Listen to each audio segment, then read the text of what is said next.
సైకాలజీకి సంబంధించి ఎక్కువగా పోటీ పరీక్షల్లో అడుగుతున్న అబ్రివేషన్స్.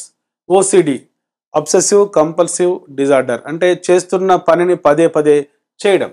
ఇది ఒక మెంటల్ ఇల్ హెల్త్కి సంబంధించిన న్యూరోసిస్ సమస్య. ZPD, zone of proximal development, ఈ యొక్క పదాన్ని ఉపయోగించింది రష్యా దేశానికి చెందిన వైగాట్స్కి.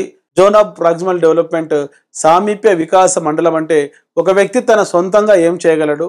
మోర్ నాలెడ్జబుల్ అదర్స్, అంటే తనకన్నా జ్ఞానం ఎక్కువ ఉన్న వ్యక్తి సహాయంతో ఏం చేయగలడో చెప్పేటువంటి గ్యాప్నే జోన్ ఆఫ్ ప్రాక్సిమల్ డెవలప్మెంట్ అంటారు.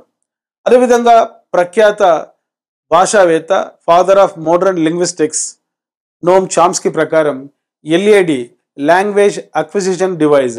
సో మనం నేర్చుకున్నటువంటి LSRWలో మొదటి 2 లిజనింగ్, స్పీకింగ్, ఎటువంటి శిక్షణ లేకుండా పుట్టుకతో మనం భాషను మాట్లాడగలుగుతాం. దీనికి కారణం భాష ఆర్జిత సామర్థ్యం, దాన్ని ఎల్ఏడి అంటారు. అదేవిధంగా ADHD, attention deficit hyper active disorder, తీవ్రమైనటువంటి ఉద్వేగాలు వ్యక్తం చేయడం, ఏకాగ్రత లోపం ఉన్న పిల్లలు అభ్యసన వైకల్యతలో ఇదొక రకం. అదేవిధంగా అభ్యసన వైకల్యతలో ప్రధానమైనటువంటి వైకల్యత dysphasia, aphasia, dyslexia, alexia, dysgraphia, agraphia, dyspraxia, dyscalculia. వీటన్నిటి కారణం MBD, మినిమల్ బ్రెయిన్ డిస్ఫంక్షన్.